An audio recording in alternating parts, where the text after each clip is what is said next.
호세아서 6장 1절에서 6절 제가 읽겠습니다. 오라, 우리가 여호와께로 돌아가자. 여호와께서 우리를 찢으셨으나 도로 낫게 하실 것이요 우리를 치셨으나 싸매어 주실 것입니다. 여호와께서 이틀 후에 우리를 살리시면 셋째 날에 우리를 일으키시리니 우리가 그의 앞에서 살리라. 그러므로 우리가 여호와를 알자. 힘써 여호와를 알자. 그의 나타나심은 새벽빛같이 어김없나니 비와 같이 땅을 적시는 늦은 비와 같이 우리에게 임하시리라 하니라. 에브라임아, 내가 네게 어떻게 하냐? 유다야, 내가 네게 어떻게 하냐? 너희의 인애가 아침 구슬이나 쉬 없어지는 이슬 같도다. 그러므로 내가 선지자들로 그들을 치고 내 입의 말로 그들을 죽였노니 내 심판은 빛처럼 나오느니라. 나는 인애를 원하고 제사를 원하지 아니하며 번제보다 하나님을 아는 것을 원하노라. 아멘. 네, 오늘은 우리 사모님께서 지독한 사랑이다라는 말씀을 말씀 전하시겠습니다.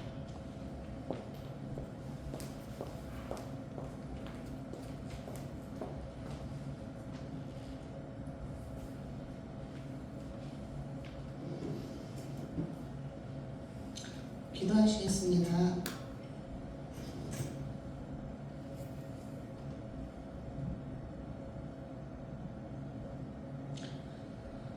하나님, 이 시간 저희와 함께 해주셔서 저희들에게 이 세상과 인간과 삶을 바로 볼 수 있는 통찰력을 허락해 주시옵소서. 감사드리며 예수님 이름으로 기도합니다. 미국의 그 존경받는 목사 중 한 사람인 팀 켈러 목사님이 2년 전쯤에 그분의 나이 73세에 췌장암으로 돌아가시면서 그런 말을 했습니다. 지금 내가 이 세상을 떠나는데 일말의 아쉬움도 없어, 전혀 없어 하고 말하고 수업을 거두셨다고 합니다. 이 말인 즉슨 이 땅의 삶을 후회 없이 잘 살았다 하는 의미일 것입니다. 우리 모두는 누구나 한 번 죽는 것은 정해진 이치이고 죽는 시점도 우리가 결정할 수 없습니다. 이 땅에 올 때는 순서가 있었는지 몰라도 갈 때는 순서가 없이 가는 거라서 언제 죽음을 맞이할지 알지 못하는 거죠. 그러면 이 땅에서 무엇을 어떻게 살아야 죽을 때 팀 켈러 목사님처럼 내 인생 후회 없는 삶을 살았어 할 수 있을까요? 계시록에 따르면 우리가 주님의 신부로 받아들여지는 사람일 것입니다. 사람들은 그곳을 천국이라 부릅니다. 그런데 이 우주 만물을 창조한 창조주께서 이렇게 말씀하십니다. 천국에 들어가려면 회개해야 한다. 마태복음 3장 2절에서 예수님께서 그의 첫 설교가 회개하라, 천국이 가까이 왔다 이지 않습니까?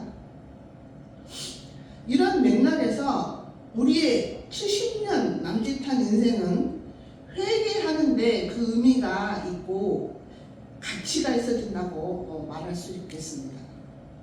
즉 인간은 이 세상에 회개하러 태어난다고 해도 과언이 아니라는 말입니다.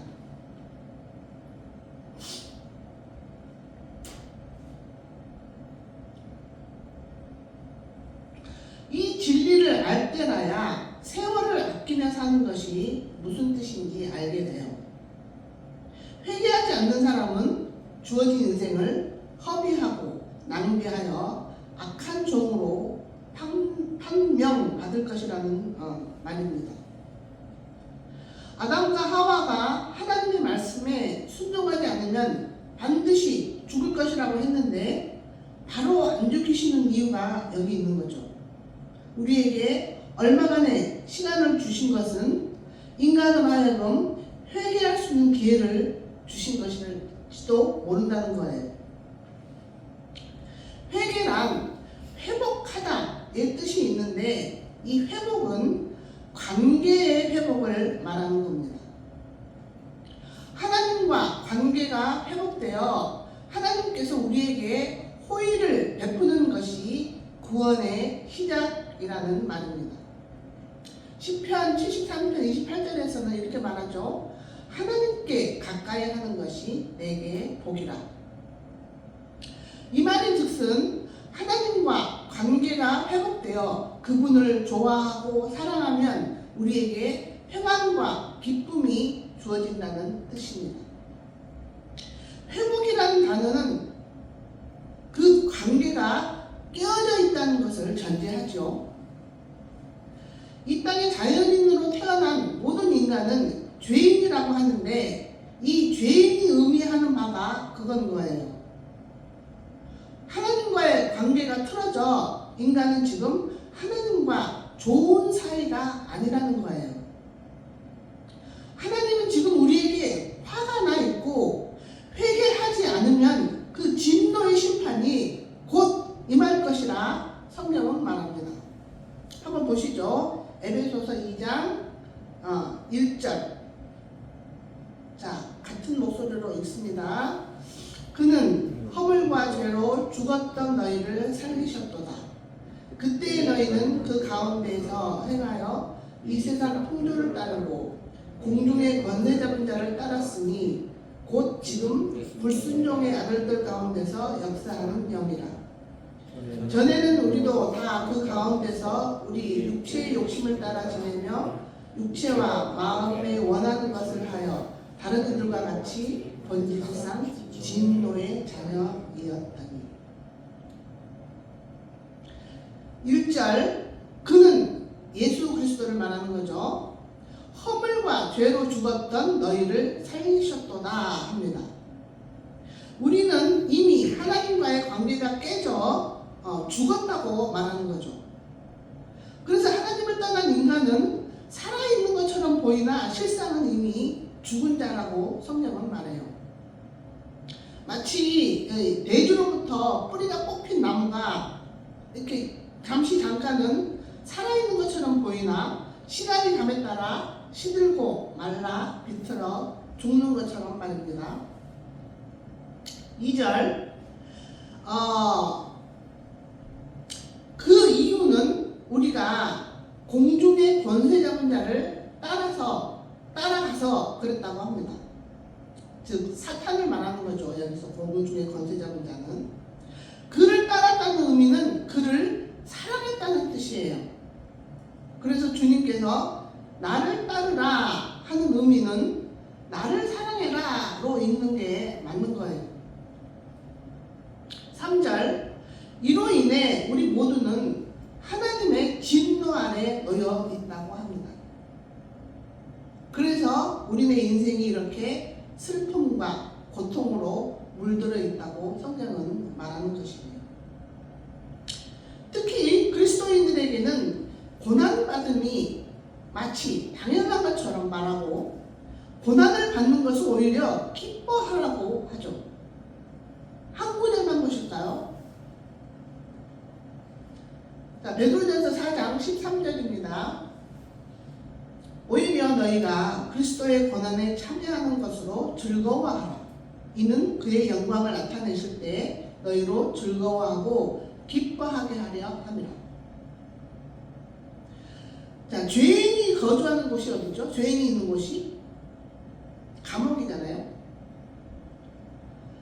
이 감옥에서는 편안함과 안락함 이런 단어하고는 거리가 멀죠. 박한 음식, 불편한 잠자리, 초라한 의복. 그러므로 성도는 이 땅에서 우리는 지금 죄값 치르고 있는 죄인으로서 불편한 삶을 사는 게 당연하다 하고 생각하면 우리의 삶이 좀 쉬워지지 않을까 생각합니다. 고난이 다가온다 해도 그래 다 내 죄 때문이야.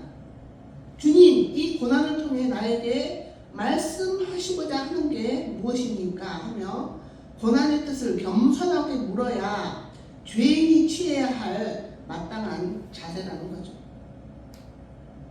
이런 맥락에서 성도들은 사치하고 낭비하고 화려한 삶을 지양하고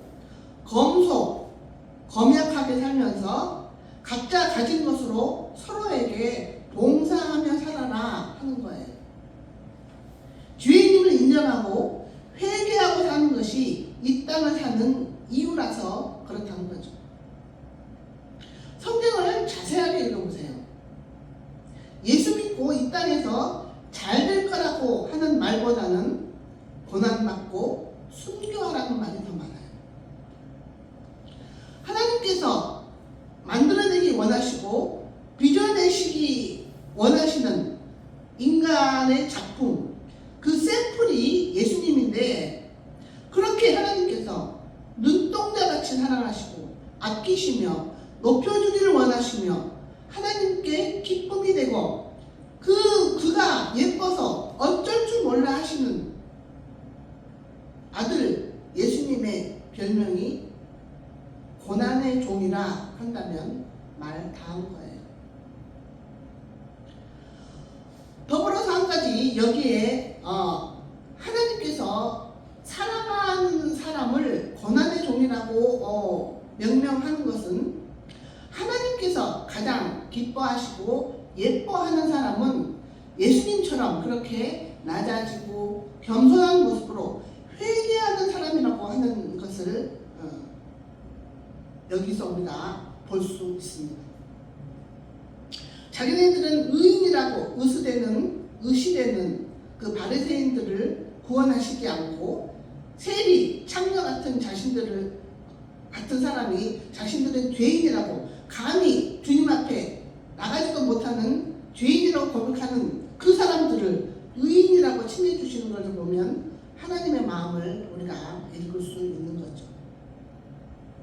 어쨌든 이 하나님과의 헤어짐, 분리, 이혼이라고도 할까요? 어쨌든 이 하나님과의 관계가 깨졌다는 것은 인간에게는 죽음을 의미합니다. 하나님과 관계가 깨진 것이 우리에게 고생, 슬픔, 죽음을 가져다 준다는 말이에요. 왜 그럴까요? 그분이, 하나님이 생명과 복의 근원이시고 그분께 우리의 인간의 생사화복이 그분의 손 안에 달려있어서 그러는 거예요. 그렇다면 우리 인류의 조상 아담과 하와는 무슨 죄를 지었기에 그들의 후손된 우리는 하나님과 원수 사이가 되었을까요? 쉽게 설명하자면 결혼한 신부가 약속한 결혼 서약을 지키지 않아서 그렇게 된 것입니다. 성경에 따르면 하나님은 그분의 피조물인 인간과 언약을 맺었다고 합니다. 출애굽기, 신명기, 레위기가 이 남편 되신 하나님과 신부 측인 이스라엘 공동체와의 언약식을 갖는 계약 형식으로 쓰여져 있다고 학자들은 말해요. 거기에 보면 인간이 맹세한 서약은 하나님의 말씀인 계명과 율법을 준수하겠다는 것이고 하나님께서는 신부인 이스라엘이 그 계명을 잘 지키면 그 공동체를 잘 보살피고 공급하고 보호하겠다는 것을 약속하십니다.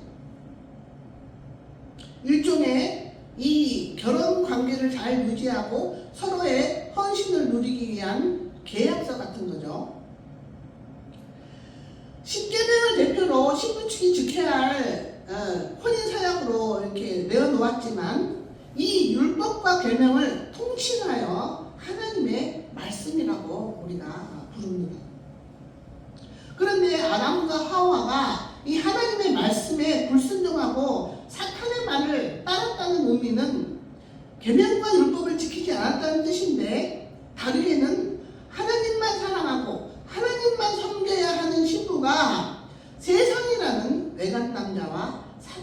하는 것을 의미하는 겁니다. 주님께서 말씀하시지 않습니까? 율법의 첫째 되는 계명은 내 마음과 힘과 뜻 다하여 하나님을 사랑하라. 이게 율법의 요약이라는 말이에요. 결혼 서약의 주된 핵심이 그거 아닙니까? 검은 머리 팥불이 될 때까지 당신만 사랑하고 우리가 함께하는 시간이 맑은 날이나 흐린 날이나 늘 당신 곁에 있을 것을 약속합니다. 그런데 하나님과 관계가 틀어진 이유는 하나님만 사랑해야 하는 신부가 바람이 나서 하나님 곁을 떠난 것입니다. 출애굽 스바냐 1장 17절 18절 보시죠. 한 목소리로 쓴다. 시작. 내가 사람들에게 고난을 내려 맹인같이 행하게 하리니 이는 그들이 나 여호와께 왜 없어요? 안 썼습니다. 잘 들어보세요. 제가 읽어드릴 테니까. 스바냐 1장 17절입니다. 내가 사람들에게 고난을 내려 맹인같이 행하게 하리니 이는 그들이 나 여호와께 범죄하였습니다. 또 그들의 피는 쏟아져서 티끌같이 되며 그들의 살은 분토같이 될지라. 그들의 은과 금이 여호와의 분노의 날에 능히 그들을 건지지 못할 것이며 이 온 땅이 여호와의 질투의 불에 삼켜지리니 이는 여호와가 이 땅 모든 주민을 멸절하되 놀랍게 멸절할 것입니다. 자, 여기 여호와의 질투라는 단어에서 우리는 이 사실을 추론할 수 있습니다. 왜 우리에게 하나님이 진노하셨냐 하면 인간이 하나님의 질투를 유발하게 행동했다는 말인데, 다시 말하면 하나님만 사랑해야 할 인간이 하나님 아닌 다른 대상에게 한눈을 팔았다는 것이죠. 이 외도만큼 사람을 고통스럽게 하고 비참하게 만들고 분노하게 하는 사건이 또 있을까요? 구약에서는 이 외도를 이방신을 섬기는 것, 우상 숭배를 하는 것으로 표현합니다. 그렇다면 지금 우리에게는 하나님의 질투를 유발하는 세상이라는 상간자, 우상은 뭘까요? 하나님보다 더 사랑하고 있는 그것이 우상이죠.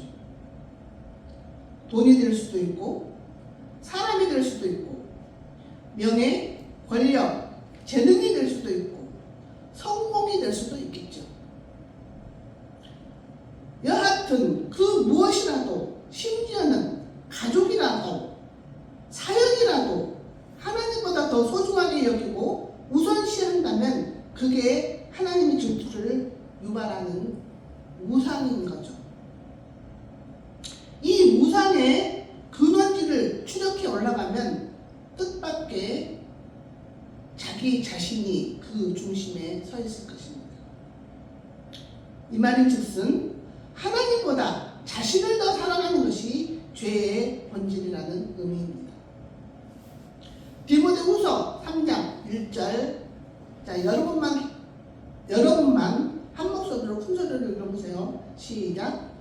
너는 이것을 알아. 말세에 고통하는 때가 이르러 사람들이 자기를 사랑하며 돈을 사랑하며 자랑하며 교만하며 비방하며 부모를 거역하며 감사하지 아니하며 거룩하지 아니하며 무정하며 원통함을 풀지 아니하며 모함하며 절제하지 못하며 사나우며 선한 것을 좋아하지 아니하며 배신하며 조급하며 자만하며 쾌락을 사랑하기를 하나님 사랑하는 것보다 더하며. 말세, 세상 끝, 하나님의 질투의 진노의 불길로 타오르는 최후의 심판의 때, 그 원인이 인간이 하나님보다 세상을 더 사랑해서 벌어진 일인데 이 자기 사랑이 선두로 등장합니다.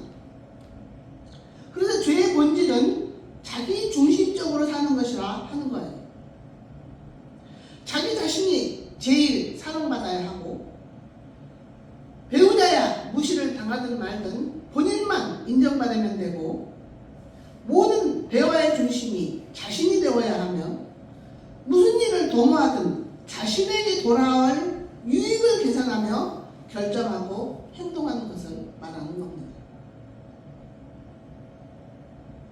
그럼 어떤 사람은 그런 말을 할 수도 있어요. 나는 나를 사랑하는 사람 아닌데 내 자식이 더 잘 되기를 바라고 행동했을 뿐인데 하는 사람도 있죠. 그런데 기억하십시오. 이 자식은 나라는 나무에서 확장된 가지와 같은 거예요. 마태복음 보십시오. 마태복음 10장 37절. 아비나 어미를 나보다 더 사랑하는 자는 내게 합당치 아니하고, 아들이나 딸을 나보다 더 사랑하는 자도 내게 합당치 아니하고, 또 자기 십자가를 지고 나를 쫓지 않는 자도 내게 합당치 아니하고. 37절은 우리에게 가장 우상되기 쉬운 대상이 가족이라는 뜻이고, 가족이 아니면 자기 자신이 우상된다는 의미가 38절인 거죠. 이 가족, 명예, 권력, 쾌락, 자존심, 인정욕구, 통제욕구 등등은 이 세상 것은 나라는 나무에서 뻗어나간 가지입니다. 또 다른 나라고 볼 수 있는 거예요. 그래서 자기의 영혼을 갈아놓은 작품을 뭐라고 그래요? 나의 분신이라고 해요. 거기에 자기의 재능, 나의 재능이 거기에 다 담겨 있으니까요. 여담이지만 이런 맥락에서 한번 생각해 봅시다. 하나님 우리 그리스도인들을 그분의 걸작품이라고 해요. 그분이 빚기를 원하시고 만들어내기를 원하시는 작품이라는 거죠.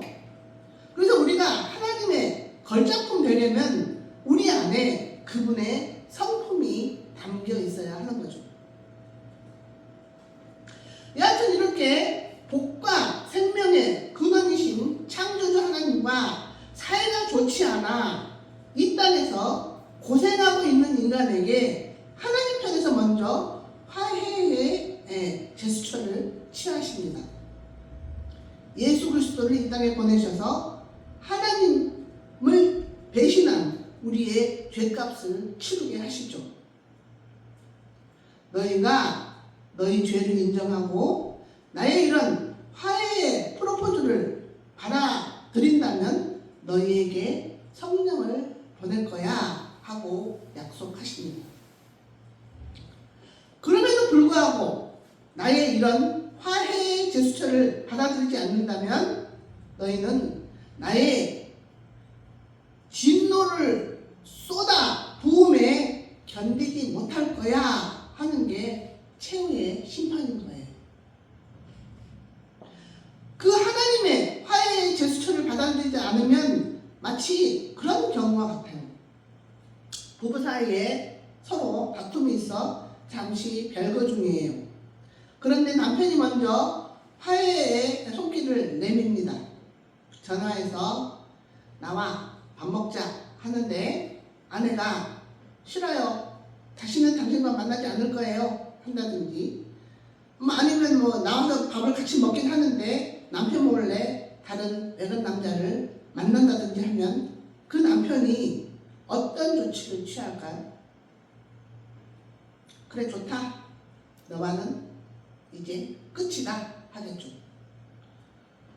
하나님이 우리에게 만약 이 말씀을 하시면 우리는 그야말로 끝장나는 겁니다. 죽음이에요. 박살나고 비참하고 처참해질 거예요. 아내는 자기가 하고 있는 행동이 잘못된 것임을 깨닫고 남편이 화해의 손길을 내밀 때 순순히 따라가는 게 신상에 이로워요. 이때 아내가 지금 내가 하고 있는 행동은 사랑이 아니고 불륜이다를 깨닫는 깨닫는 게 자신은 고난받고 죽어 마땅한 죄인이라는 것을 아는 것이라고 합니다. 그래서 먼저는 내가 죄인이라는 사실을 깨닫는 게 중요해요. 그래야 십자가의 대속의 은총을 간절하게 필요로 하게 되는 거죠. 그런데 많은 사람들이 실제적으로 뭐 살인하고 간음하고 거짓말하는 사람들은 자신이 고난받고 죽어 마땅한 죄인인 것을 인정하기가 쉽겠지만 남에게 해 안 주고 나름 착하게 살았다고 하는 사람들은 자신이 죄인인 것을 인정하기가 쉽지 않죠. 그래서 인간에게는 통찰력이 필요해요. 이것을 지혜라고 합니다. 영적인 눈을 떠야 해요. 우리가 죄인이라는 증거는 이거예요. 타락한 인간은 너, 나 할 것 없이 세상을 사랑하고 세상을 얻고 소유하기를 애쓰며 살고 있어요. 만약 저와 여러분이 이러한 세상 것들을 하나님보다 더 사랑하고 있다면 우리는 하나님을 떠난 죄인인 것이 맞는 거죠. 자, 여러분께 질문합니다. 지금 여러분에게 보물 1호는 무엇입니까?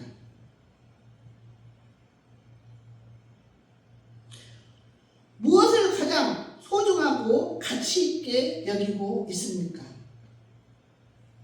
통장에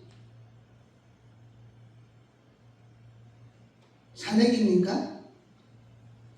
가족입니까? 아니면 쾌락입니까? 사회적 지위입니까?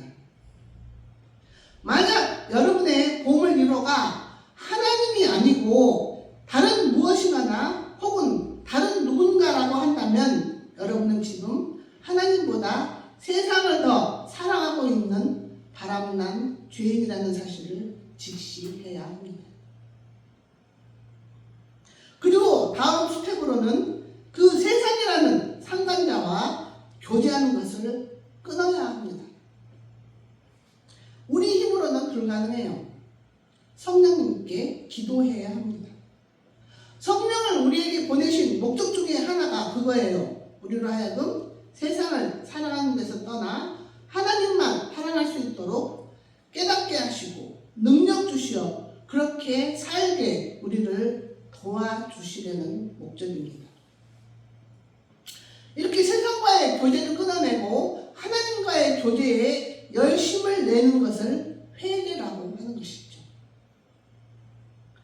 그런데 인간은 그 세상과 교제하는 게 좋으면 하나님께 돌아갈 생각을 안 하게 돼요.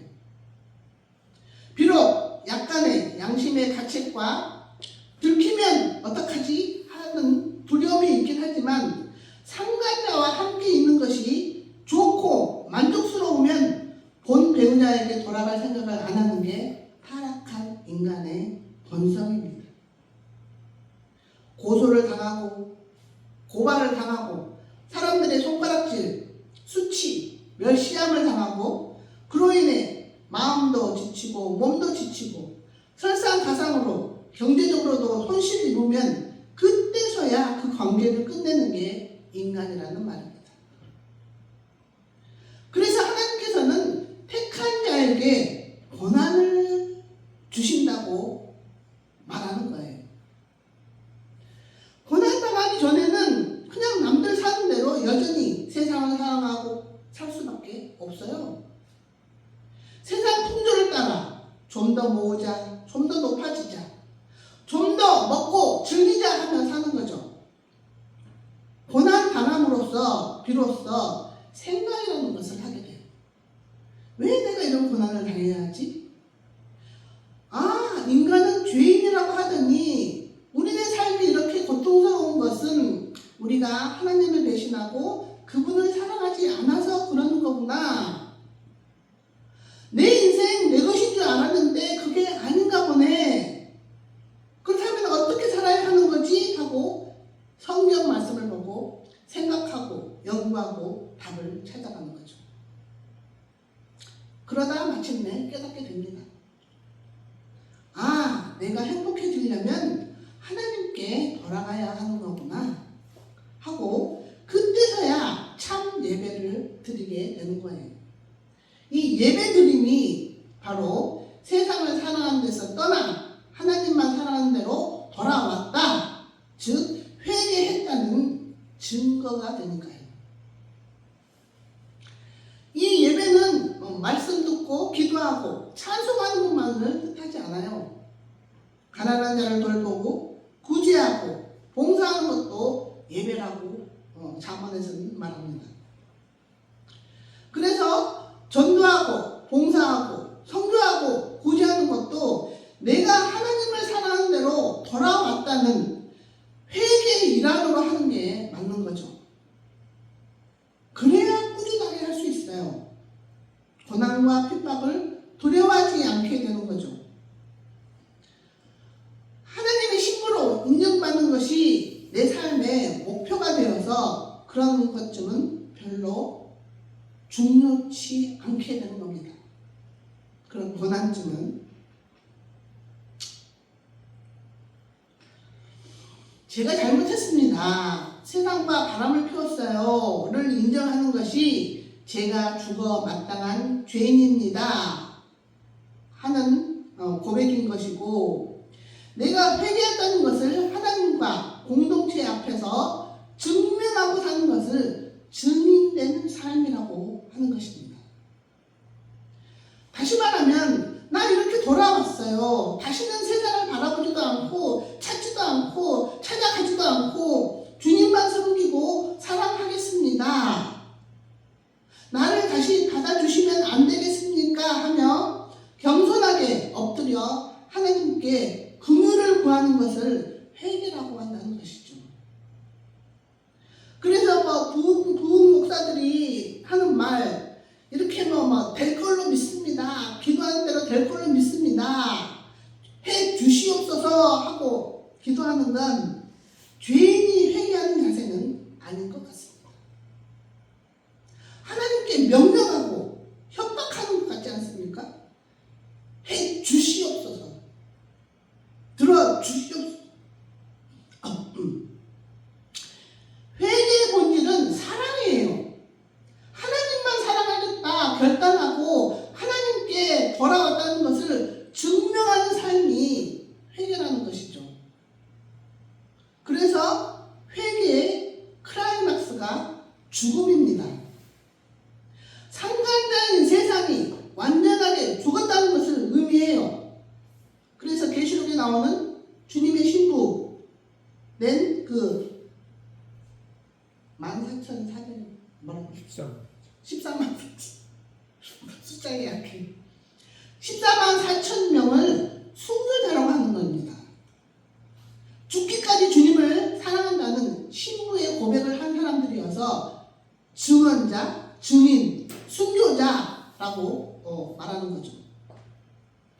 이 순교자적인 삶은 목숨 바쳐 주님을 사랑한다는 표식인 거예요. 그래서 하나님께서는 우리에게 원하시는 것 딱 하나, 진심을 다해 온 마음 다해 목숨 바쳐 하나님을 사랑한다는 것을 증명받는 거예요. 그래서 그 순교자들을 증인이라고 하는 거죠. 진짜 사랑밖에 모르는, 하나님이 인간에게 요구하는 그 지독한 사랑, 그게 느껴지지 않습니까? 하나님을 죽기까지 사랑한다고 고백하는 그 마음 하나 보시고, 그래 이제 됐다, 그 마음 하나면 됐어 하시며 나를 신부로 받아주시는 좋으신 하나님입니다. 하나님은 이 우주 만물의 주인이세요. 부자예요. 엄청난 부자. 그리고 이 우주 만물을 창조하신 능력자세요.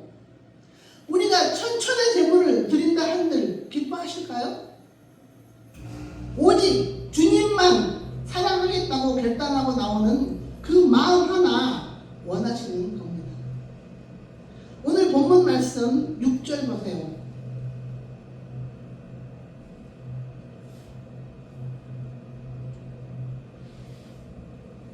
이거 다시 안 했어요? 네. 자, 한 목소리로 읽습니다. 내가 바라는 것은 변함없는 사랑이지 제사가 아니다. 불살라 바치는 제사보다는 너희가 나 하나님을 알기를 더 바란다. 여기에서 이 하나님을 안다는 것, 이것은 하나님과의 그 사랑의 교제와 사귐에 집중하라는 말입니다.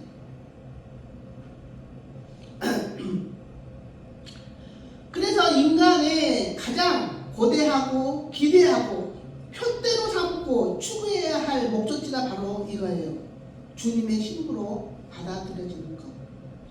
그래야 죽을 때 후회 없다 하고 말할 수 있는 것이고, 그래야 진정한 행복과 만족함이 있는 천국을 누릴 수가 있는 겁니다. 그래서 성도가 이 땅을 사는 목적은 하나님만 사랑하겠다고 돌이켰다는 것을 증명하고 사는 것이 첫째이고, 그 다음 주님 다시 오셔서 그래 이제야 내가 나를 사랑하는 줄 알겠다 하시며 나를 신부로 받아 주시는 것을 목적 삼고 사는 것입니다. 주님 재림하셔서 나 너 몰라, 넌 내 신부가 아니야 하시면 우리는 인생 헛살은 것이고 죽을 때 땅을 치고 후회하게 되는 거예요. 그러면 속으로 그렇게 생각하는 사람도 있을 테죠. 나보고 고난받고 죽으라고? 죽으면 뭐가 되는데? 죽으면 끝 아니야? 진짜 천국이 있긴 하는 거야? 하고 긴가민가 하는 사람들. 하나님의 능력을 몰라서 하는 소리입니다. 우리가 남편으로 선택한 창조주 하나님은 죽은 자를 살리시고 무에서 유를 창조해내시는 전능하신 분이심을 잊어서는 안 됩니다. 신명기 32장 39절 보시겠습니다. 자, 한 목소리로 읽습니다. 시작. 이제는 나 곧 내가 그인 줄 알라. 나 외에는 신이 없도다. 나는 죽이기도 하며 살리기도 하며 상하게도 하며 낫게도 하나니 내 손에서 능히 빼앗을 자가 없도다. 특히 내 손에서 능히 빼앗을 자가 없다는 말씀에 주목해 봅시다. 죽이기도 하시고 살리기도 하시고 상하게도 하며 낫게도 하시는 하나님이 그분을 목숨 바쳐 사랑한다고 고백하는 신부를 그냥 놓아두지 않겠다는 하나님의 의지가 담겨 있습니다. 죽은 우리를 살리시고 일으키셔서 정결하게 씻으시고 옷 입히어 누구보다도 아름답고 영광스러운 신부로 단장하여 우리를 그분의 품에 안아주실 것을 천명하고 있는 거죠. 그게 부활신앙입니다. 그러니 내가 주님을 죽기까지 목숨 바쳐 사랑할 것입니다 하는 이 결단만 선다면 우리는 이 땅에서 지지리도 고생만 하고 심지어는 조금 일찍 죽어도 괜찮아요. 그분은 목숨 바쳐 사랑하겠다고 예수님께 정절을 지킨 이 사망스러운 신부를 그 사망 가운데 그냥 방치하실 분이 아니라는 것을 우리가 믿는 것을 이렇게 우리의 믿음이라고 하는 겁니다. 그래서 이 회심과 회개가 없는 상태에서는 엄밀하게 말하면 우리는 하나님께 기도할 자격도 염치도 없는 상태예요. 세상을 사랑하는 데서 떠나 하나님만 사랑하겠다고 결단하고 나서야 하나님께 기도해야 맞는 거죠. 그런데 이런 과정 없이 힘들 때만, 자기에게 어려운 일 닥칠 때만 도와주세요 하고 기도하는 건 뻔뻔한 거고, 왜 내 기도에는 응답 안 해줘요 하고 투정 부리는 건 무지함이죠.